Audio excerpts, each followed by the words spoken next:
नमस्कार दोस्तों, वॉक पे चर्चा में आप सबका स्वागत। मेरा नाम गौरव और मेरा चैनल है भारत का गौरव। और कल जो संसद में हुआ और जिन लोगों ने किया, ना वो कार्य और ना वो लोग कभी भारत का गौरव बन सकते हैं। ऐसे लोग कैसे बन गए हमारे नेता और ऐसे लोगों का हमारे सामाजिक विचार व्यवहार पे क्या प्रभाव पड़ता है, ये कल देख के बहुत ही मैं दुखी था। क्योंकि यहाँ पे दो चीज़ें काम कर रही हैं। एक तो आपके संस्कार, आपका डीएनए, आपकी रूट्स कैसी हैं। जितने भी लोग कल थे वो संक्रमित हैं, इन्फेक्टेड हैं कांग्रेस के डीएनए से। और जो कांग्रेस का डीएनए है वो लूट झूठ फूट पे आधारित है। उस डीएनए में है कि आप मोहब्बत की दुकान लगाएं और नफरत का सामान फैलाएं उसमें से। ये उस डीएनए में है और आज से नहीं है। 1947 में भी हमने देखा और उससे पहले भी यही सब काम चल रहा था। 84 से लेकर के मंदिर तक लोगों की हत्या करवाना, चाहे वो अखिलेश हो, मुलायम रहे हो, शरद पवार हो, ममता बनर्जी हो, नीतीश कुमार हो, ये सब लोग कांग्रेस के डीएनए से इन्फेक्टेड हैं। वायरस है ये देश का। और वो कल हमें दिखा संसद के भवन में, जब उपराष्ट्रपति की नकल और बहुत ही फुअर तरीके से एक व्यक्ति उतार रहा है जो टीएमसी का एमपी है। तृणमूल कांग्रेस ऐसे एक बनी थी, तमिल मनीला कांग्रेस।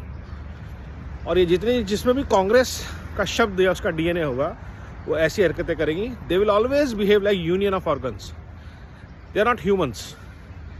जैसे इन लोगों के मन में जो चीज़ है कि भारत एक देश नहीं है, यूनियन ऑफ स्टेट्स है, ऐसे ये लोग व्यक्ति नहीं है, ये यूनियन ऑफ ऑर्गन्स है।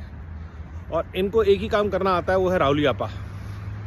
क्योंकि ये राहुल नाम के वायरस से संक्रमित हैं, तो उसके सामने, कैमरा के सामने जैसे एक रिंग मास्टर करता है और वैसी ऊंची हरकतें करना इन सब के लिए अनिवार्य है, मैंडेटरी है कि अगर राहुल गांधी सामने खड़ा है तो आप सिर्फ ऐसी ऊंची हरकतें ही करेंगे या गाली गलौज करेंगे और ये मुक्त दर्शक बने हुए वीडियो बनाएंगे।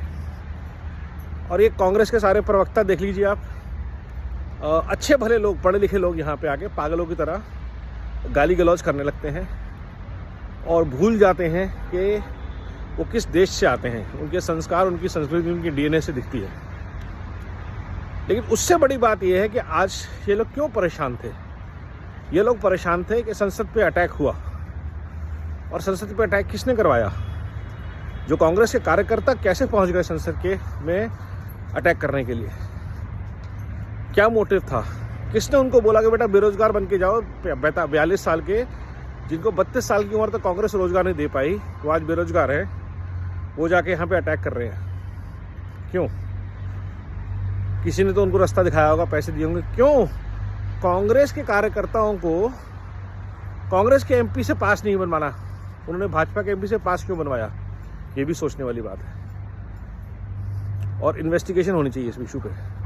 और ये सारे इश्यूज क्रिएट किए गए ताकि करप्शन से डाइवर्जन हो सके।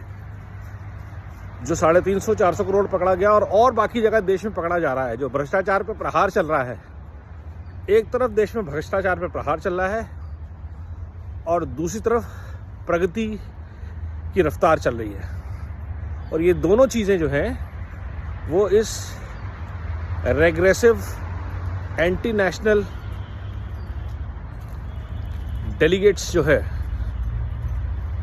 डिस्गाइज्ड एज इंडियन जो है, regressive anti Indians disguised as parliament, इनके लिए बहुत बड़ी खतरनाक चीज़ है। तो इनको ये समझ में आ रहा है कि इनके लिए ये जीवन और मृत्यु का बात है, इसलिए ऐसी हरकतें हो रही है। तो हमें इनकी एक तो देखना है, इनको लगातार वॉच करना है। द मोर ये डू दिस, और इनकी ऐसी हरकतों को देश तक पहुंचाना है, इनको सबके सामने नंगा करते जाना है बार बार, ताकि कोई गलती से भी ना इनको 1 रुपया दे, ना अपना नोट दे, ना अपना वोट दे। बहुत ज़रूरी है।